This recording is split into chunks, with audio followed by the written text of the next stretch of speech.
found yourself in addiction. Take me to that point. When was it? How old were you? Where were you? Where you knew that you had a problem? So the weed, to a point, became normal. The weed wasn't a big deal anymore. It just progressed, you know. So weed, alcohol, pills,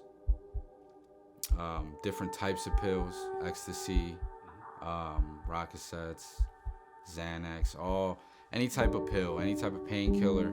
I was, eating them.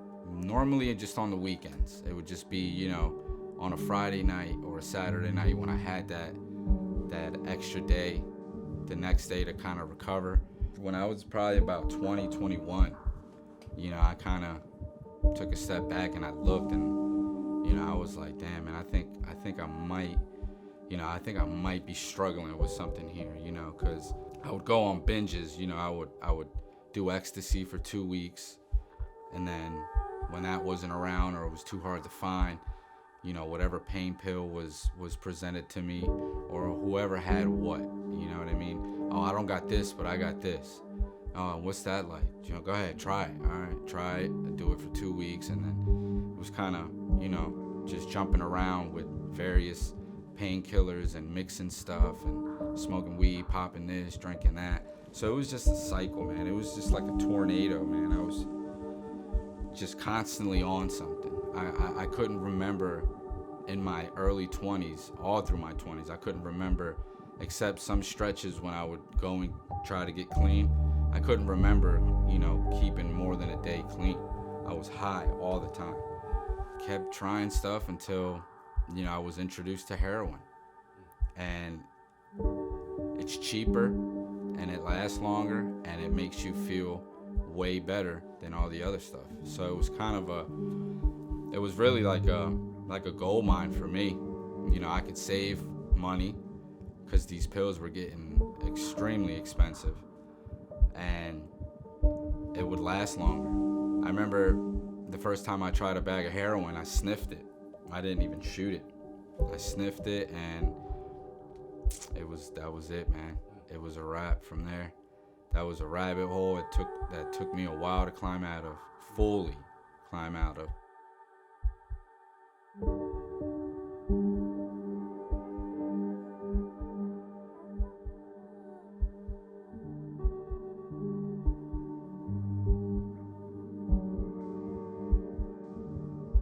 is Bill and what does he do? Bill Schmicky, man, he's the man.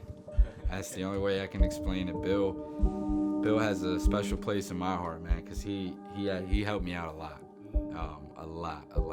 And when Bill was giving me the tour, he had told me, anything you need, give me a call. And when most people tell you that, anything you need, give me a call, you call them and then they don't answer. Or you call them and you get the voicemail and then you gotta wait. But, I could probably call, I don't know what time it is, but I could probably call Bill right now and he'll answer. That's how involved he is with his, what he's created. And when I got there, I didn't leave. You have everything at the ready for you there. You have everything that you need to initially begin the next phase of your recovery. You know what I mean? You have the accountability of other people being there. You know what I mean? You have Bill coming there in person, checking up on you. If you need stuff, if you need toiletries, if you need clothes, if you need transportation. I remember I called Bill. I said, Bill, I need a ride. I need to go somewhere. I need a ride. He said, all right, what time?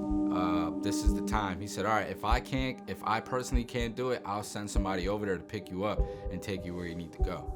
These are the things that make him different from other organizations, because other organizations, there's a phone number, but you're not getting nobody on the other end of that phone, man. I've been at the house with new guys that come in, and Bill will call me or call somebody else this is when I had some time at the house and I'd gotten a job and stuff like that. I was paying my rent, and and you know, he could call me and say, hey, listen, we got a new guy coming in, you know, show him the love that, you know, that he needs right now. You know, if he needs anything, if he needs clothes, if he needs toothpaste, toothbrush, everything is there. Everything is he's got care packages already set up for new guys to come in. And you know, there's internet at the houses if you need to apply for work, if you need to apply for food stamps, if you need to, anything you need to do online, it's there. The phone, there's a landline there. If you need to call anybody, it's there. The support is there, 100%. Bill and Tammy, man, they're doing a great job, and I honestly do not think that I would be where I'm at in my recovery now if it wasn't for that Stop the Heroin recovery house.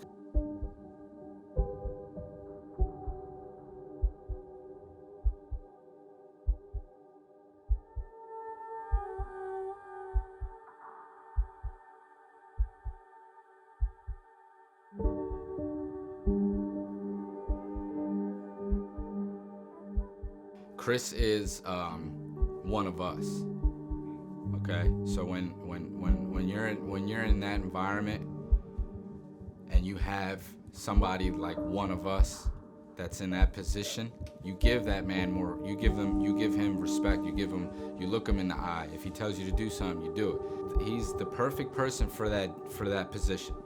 You know what I mean? Because he's been there. He's been an addict.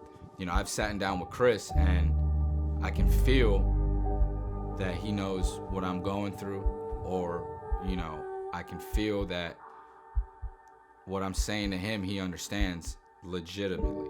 Other people would just sit there and say, okay, take notes, okay, I hear you, let's, you know, but Chris has been there, bro. He's been there, he's been one of us. He knows the hard work you need to do after the initial rehab.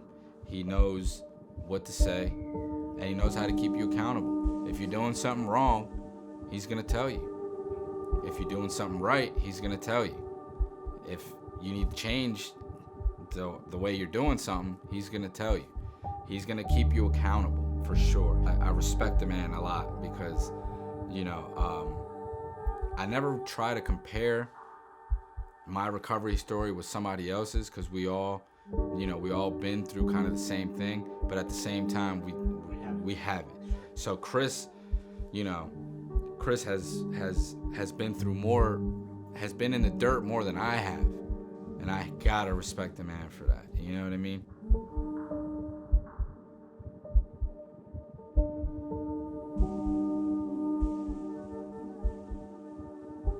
Bill and Tammy, they were a pinnacle point of my recovery, me getting to stop the heroin, and me getting to where I'm at now.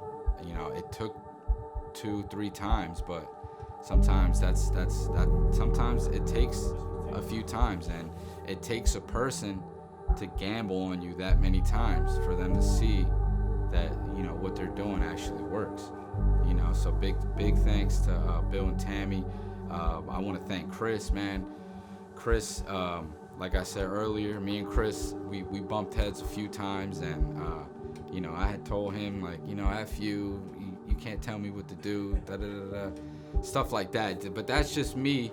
That was me just having a bad day and just thinking to myself, like, man, I've been here the longest.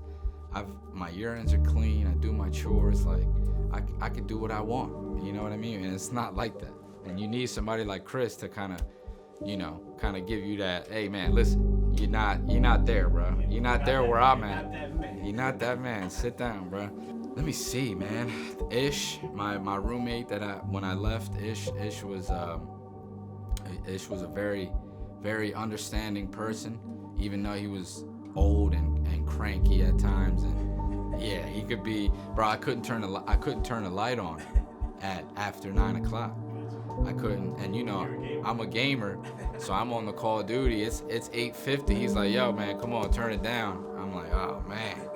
So big thanks to Ish, and just, if I'm forgetting any names and you see this video and you see my face and you've helped me out, just a big thank you to you guys, man. I love and appreciation.